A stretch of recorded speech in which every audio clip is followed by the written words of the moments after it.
Hai semua, selamat datang di channelku di mana aku akan berbagi berbagai macam informasi dan cerita-cerita lainnya yang mungkin menarik untuk kamu simak. Jadi selamat menikmati videonya ya.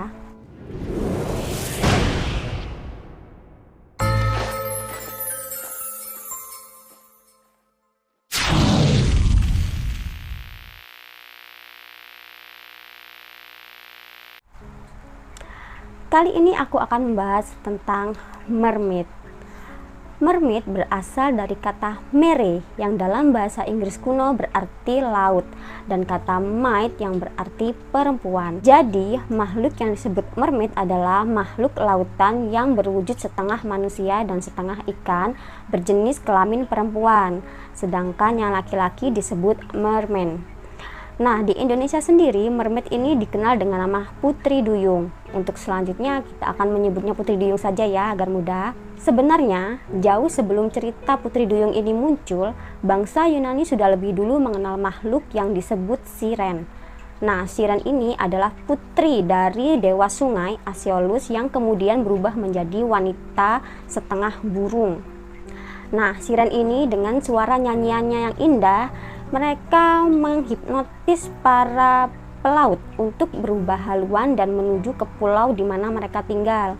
Nah, sesampainya di pulau tersebut, para pelaut ini biasanya akan dijadikan mangsa.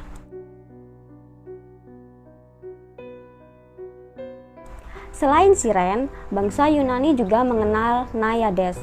Naiades ini adalah lembut yang berwujud perempuan dan tinggal di air, bisa di laut, di sungai, di danau, bahkan di sumur. Nah, Naiades ini disembah karena dianggap memiliki kekuatan penyembuhan dan juga kesuburan. Kepercayaan terhadap siren dan Naiades inilah yang disebut-sebut sebagai akar dari terciptanya cerita tentang Putri Duyung. Cerita Putri Duyung pertama kali ditemukan di Assyria sekitar tahun 1000 sebelum Masehi. Diceritakan Dewi Atargatis, yaitu ibu dari Ratu Semiramis, jatuh cinta kepada seorang gembala yang merupakan kalangan manusia biasa. Nah, suatu hari tanpa sengaja Dewi Atargatis ini membunuh penggembala tersebut. Karena sedih dan malu, akhirnya Dewi Atargatis ini menceburkan dirinya ke dalam air dan berubah menjadi ikan. Tetapi karena dia adalah seorang dewi, maka air tidak bisa menyembunyikan kecantikannya sehingga hanya separuh tubuhnya yang berubah menjadi ikan. Sebenarnya perwujudan Dewi Atargatis ini berbeda dengan wujud Putri Duyung yang saat ini kita tahu ya. Karena Dewi Atargatis ini berwujud ikan yang hanya kepala dan tangannya saja yang seperti manusia.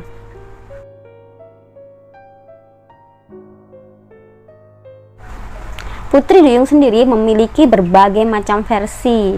Nah, ada yang menyebutkan Putri Duyung ini adalah makhluk yang baik hati karena dia menolong para pelaut dan nelayan yang tersesat di lautan. Ada juga yang menyebutkan bahwa Putri Duyung ini selalu menggoda manusia dan barang siapa yang tergoda akan menemui ajalnya.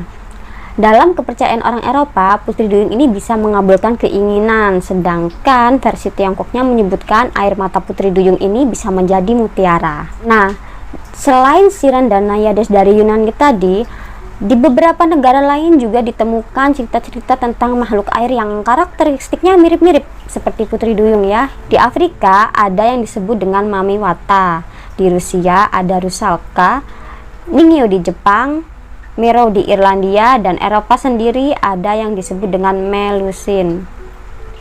Lalu apakah Putri Duyung ini nyata atau hanya sekedar mitos? Sebenarnya zaman dulu banyak sekali pelaut dan nelayan yang mengungkapkan kesaksian bahwa mereka bertemu dengan Putri Duyung ini.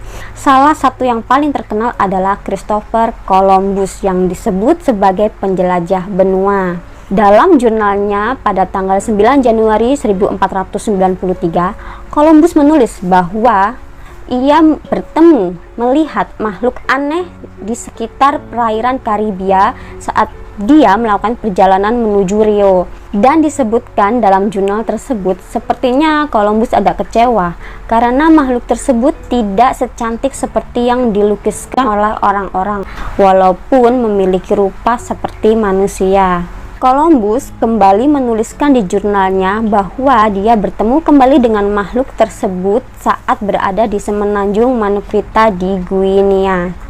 Banyak dari kesaksian-kesaksian nelayan dan pelaut, termasuk kesaksian dari Columbus tersebut, membuat orang mulai berpikir jangan-jangan Putri Duyung ini benar-benar ada. Tetapi karena tidak adanya bukti yang otentik yang menunjukkan bahwa Putri Duyung tersebut benar-benar ada, maka kesaksian semua pelaut dan nelayan itu dianggap hanya cerita.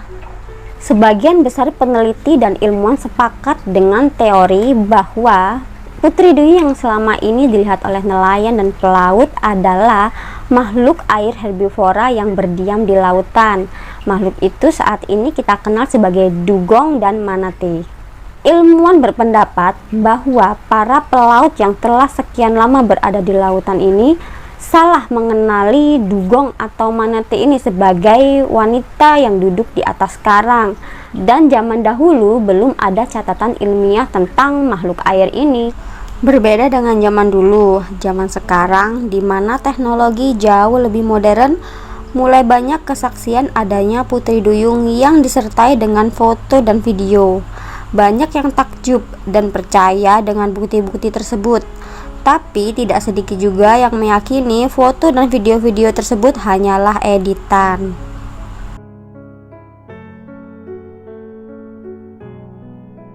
Nah, di Jepang, tepatnya di kuil Tensokyosa yang terletak di Fujinomiya, tersimpan sebuah mumi yang disebut-sebut sebagai mumi mermaid tertua. Mumi ini disebut-sebut sudah berumur sekitar 1400 tahun dan diyakini sebagai mumi Putri Duyung yang asli.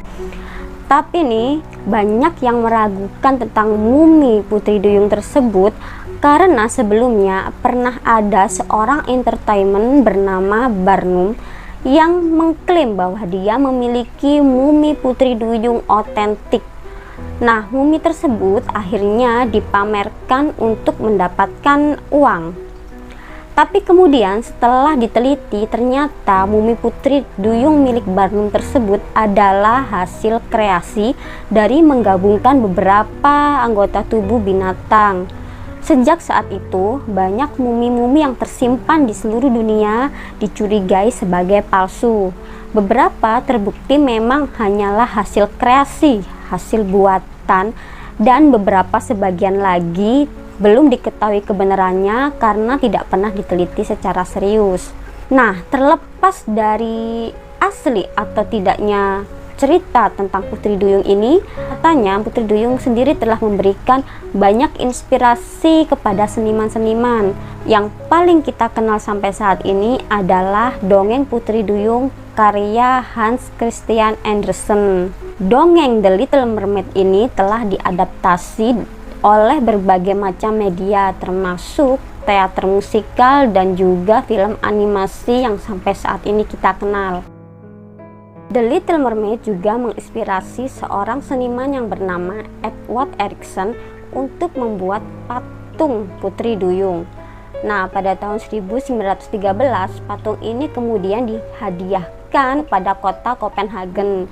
Dan patung ini diletakkan di sebuah dermaga hingga saat ini menjadi salah satu ikon pariwisata di kota Copenhagen.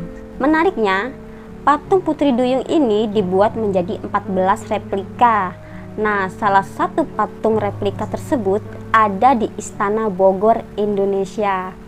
Patung tersebut adalah hadiah persahabatan antara Denmark dan Indonesia dan sudah ada di sana sejak tahun 1958. Nah, itu dia ya legenda tentang asal mula cerita Putri Duyung dan legenda-legenda lain yang menyertainya.